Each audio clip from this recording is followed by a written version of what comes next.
Hello, Pete here and welcome back. Now you remember a couple of weeks ago we looked at 3D embossing and we were using this gorgeous folder by Courtney Chilson. It's called Mosaic Gems. There's not much to see at the moment, but you have to wait for the main feature.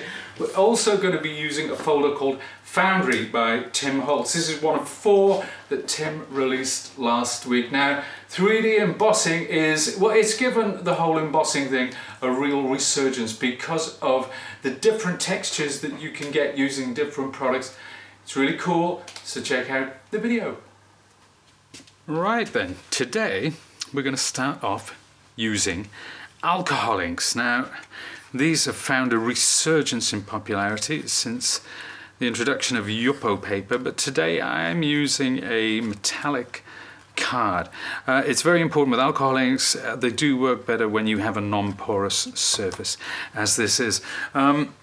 This is alcohol blending solution, and I'm going to place this onto the card. I'm not going to flood it completely. I want to cover it, but I don't want too much of this alcohol because they'll move around in a funny way. So I'll take a paper towel and just make sure I go from corner to corner. This will help them spread. The colors I'm using, this first one is called Pool. So I'm just dotting it. It's quite random. You can see it start to spread out. Another one there, I think. Then I'll come in with, I love this color. This is Lettuce. We can mix those together like so. Ginger. This is a nice dark brown. It works so well with these two tones. And finally, let's have one more green. It's Bottle. This one's Bottle Green. So we'll pop that there. Now, you'll notice I'm putting the tops on firmly every single time. It's very important. This is alcohol ink and it does evaporate. So what I'm going to do now, I'm going to come in and use this pen. This is just a pen with the center taken out. And I'm going to blow it and spread that ink and blend it together. The next thing, I'm going to come in again with my blending solution and we're going to blob some of that in various places there. And you see how the alcohol ink spreads. So cool. And then we're just going to leave that to dry for 2 minutes and we'll be ready to emboss. Okay, so I'm back with my inked card. That's dry now, and I'm going to pop that into my lovely embossing folder. This is Mosaic Gems by Courtney Chilson. I'm going to place that now. We only need one cutting plate. We're working on the bottom level of the platform, and we just need the one plate because these folders are so much thicker. Run it through, and we'll bring it back. I'm not sure if you absolutely need to run it through twice. I know it was recommended to me, so that's all I need to know. But there we have it. Look at that. Isn't that just gorgeous? That's just glorious. I mean, it's stunning enough just in silver, but when you start adding these alcohol inks, it really brings it to life. They just complement each other so much. And here's one as we showed last time. This is one that I made earlier. Made a little notelet card there. This is going to be part of the set. Just absolutely fabulous. Now, next, I want to emboss another piece of foil, but this time I'm using the Foundry embossing folder. This is a Tim Holtz design, and it's designed to look like plate steel. So we're going to look at a technique to get it looking really like plate steel. We're going to apply some paints and so on to this. So again, I'm going to run it through and back using just the single cutting plate and the bottom of the platform. And once that comes out, you'll notice, now you see, that's looking cool already. That is the power of 3D emboss.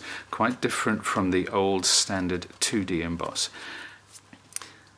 So we've got the card, and I've got some Payne's Grey. This is Deco Art Americana. I could use black, but I prefer the colour. I prefer the colour from this, particularly when I'm using the antiquing cream, as I will be later. It's a very dark, cool grey, and I've spritzed a bit of water on it, and you can see I'm just making back and two. It's important that you just go in one direction. Well, it's not important, if truth be told. It's just the way that I prefer to do it. So I'm going back and two, like so, and I'm gonna just leave that for a second. Pop my brush into water, always a good habit to have. Now this I don't want to dry completely, so I'm going to take a baby wipe and I'm going to start lifting some of this off. Using a baby wipe or something like it adds a little texture, breaks up those streaks. Now kitchen paper, again, this is just going to lift more of that off. I just want it very subtle, dropping into the background. It helps for where we're going next in our journey. There. Now you can see the difference already from just the plain embossed card. Some of that is sitting there in between the cracks, and we've got streaks of it on the card. I'm going to dry that off. Now it's not as noticeable now that it's been dried, but that's fine. That's exactly what I want. I just want that blue coming through, that very dark blue. This is antiquing cream. This is from Deco Art Media. It's raw umber. It's a wonderful product. You can apply it with a brush. You can apply it using your fingers. You can apply it with a sponge. You can apply it with, well, you get the picture. You can apply it with just about everything. I'm going to use my fan brush again today, and I want this to settle in between those cracks, in between those plates of steel, in and around the rivet detail as well. Antiquing cream, this isn't like regular acrylic. This is something that goes on wet, and it can be lifted off later. But usually I leave this to air dry. I'm going to give it a little bit of help with my heat tool, but I don't want it to dry completely. So it's quite a fine balancing act. There we are.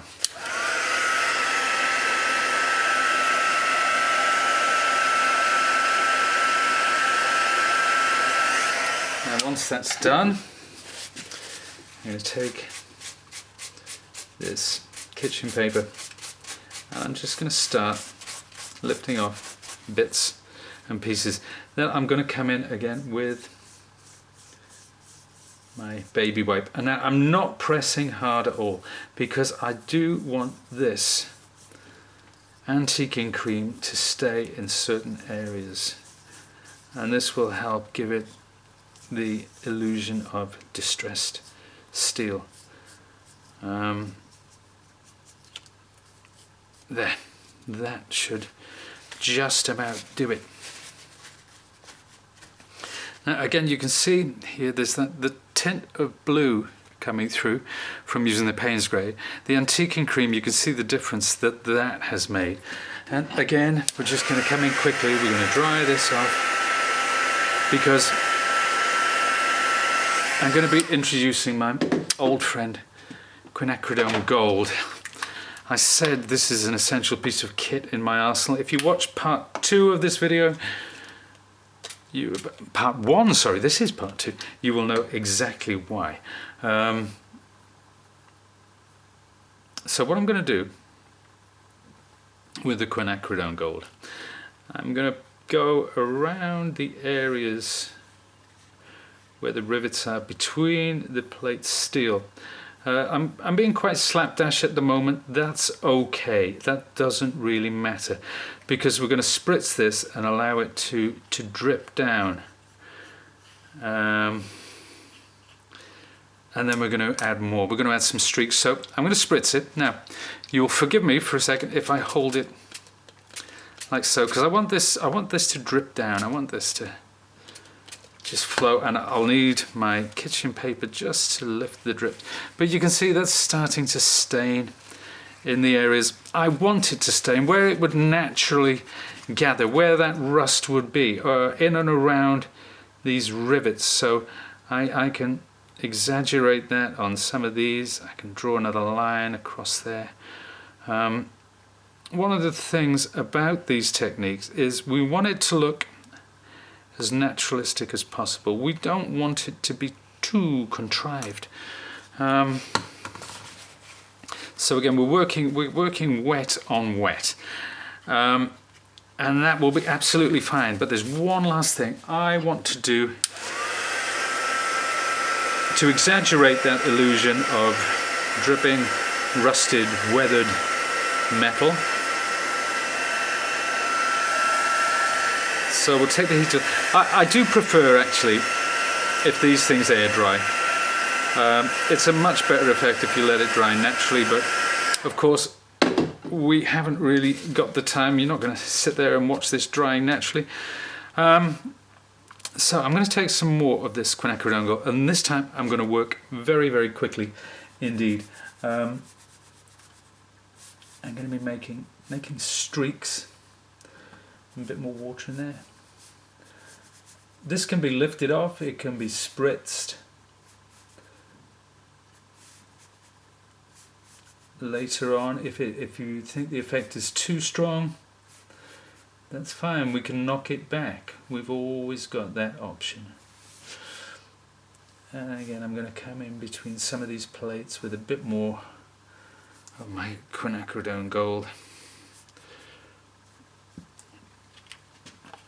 But there you can see there how those little streaks have made a difference. As I said, come in with a spritz. That will soften the effect, knock it back slightly. Now we can work wet on wet.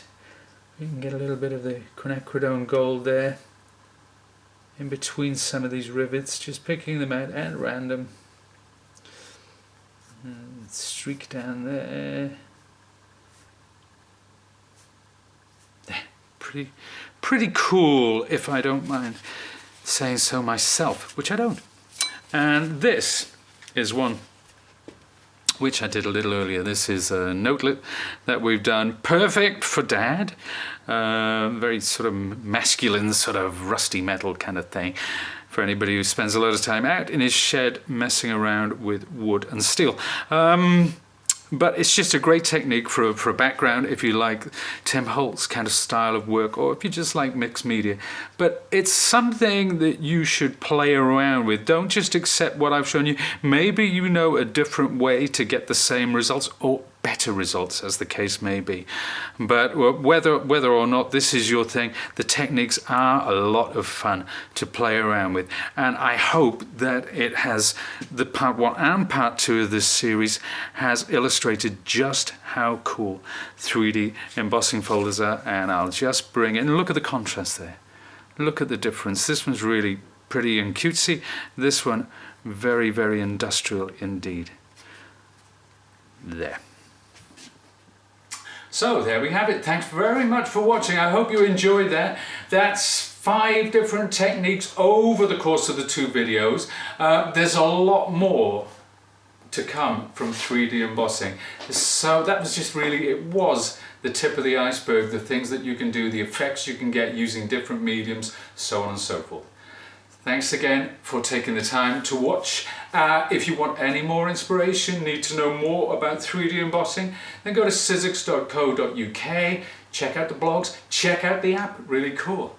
Thank you very much, see you soon.